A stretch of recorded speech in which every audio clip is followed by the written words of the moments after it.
Good afternoon. I just want to jump right in with this week's discussion. Pretty much we spoke about President Obama's proposal to make 2 years of the community college experience free, and also implementing community college programs within our prison system. But at first, I wanted to highlight President Obama's proposal, which he wanted to unveil the American College Promise proposal to make 2 years of the community college free for responsible students and letting the students earn the first half of their bachelor's degree and earning skills needed in the workforce at no cost. I think in a growing global economy, Americans need to have more knowledge and more skills to compete, at least by 2020. And an estimate of 35% of job openings will require at least a bachelor's degree, and 30% will require some college or at least a associate's degree. And students should be able to get the knowledge and skills that they need without taking on decades worth of student debt. And I think that's something that a lot of our students are facing, especially myself, who, when I was in my undergraduate experience, being that I wasn't able to get Pell Grant and some other financial assistance, I was I was having to pay out of pocket to attend school. And being that I attend a private institution, it made it really difficult. However, it did decrease some of my loans, being that I didn't have to pay as much as I possibly could, being that my institution was $23,000 a year. So I think it's important that we propose these options to our students with entering dual programs, as we spoke last week about entering dual programs to help our high school students progress towards that transition of entering college. So making our community colleges more support to higher education and making sure we support them in all endeavors, as well as educating them on financial aid and other important departments.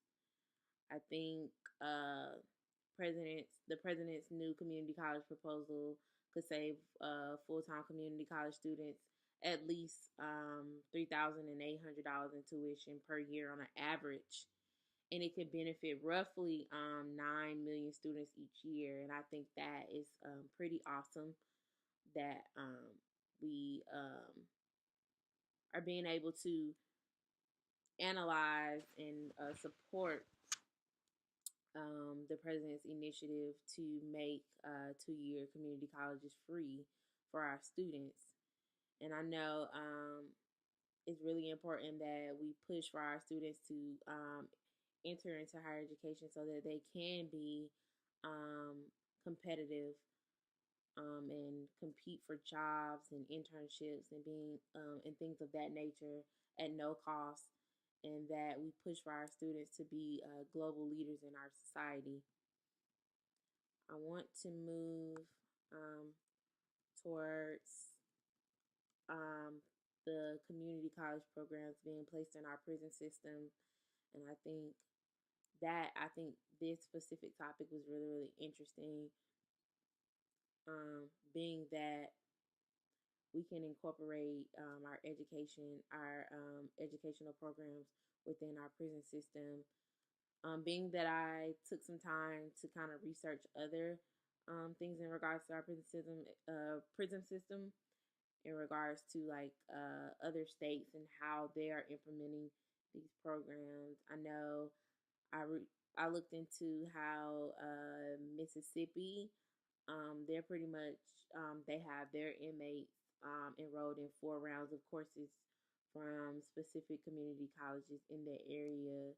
So the classes include computer courses, which is available through a grant in which they have through the U.S. Department of Commerce. So I think that is great. Um, Sometimes it can be a little bit difficult, that I read that some of the classes are paid for by the inmates themselves, and some are using money that they have saved prior to incarceration, while others are relying on friends and family to foot the bill until they are released and able to begin earning their own living.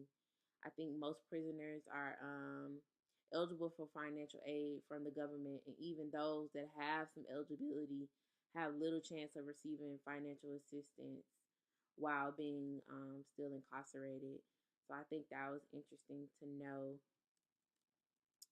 And just moving forward, I think implementing these programs in our prison systems allows for our prisoners to engage in something different, and also prepares them for life after incarceration. So many believe that education is key to making communities safer, and I think that's the major piece that we're trying to get at. And it reduces crime rates from coast to coast, and I think that is very very vital. Trying to get all of our prisoners and inmates engaged in something that is beneficial. I think these programs introduced to prisoners across the country may provide the data needed to determine whether it's true or not. And I think assessment and evaluation is important as we continue to support these programs to make sure not only our prisoners are benefiting, but those who are interested outside of the prison system that are interested in pursuing higher education. And by preparing prisoners for life after incarceration through proper education and training, our hope is that they will be less likely to return to the life of crime and imprisonment after their release. And I think that is the most important piece with us moving forward with these initiatives and programs. If you have any questions, just let me know. I'm looking forward to your feedback on my video. So have a nice day, and I look forward to seeing you all soon.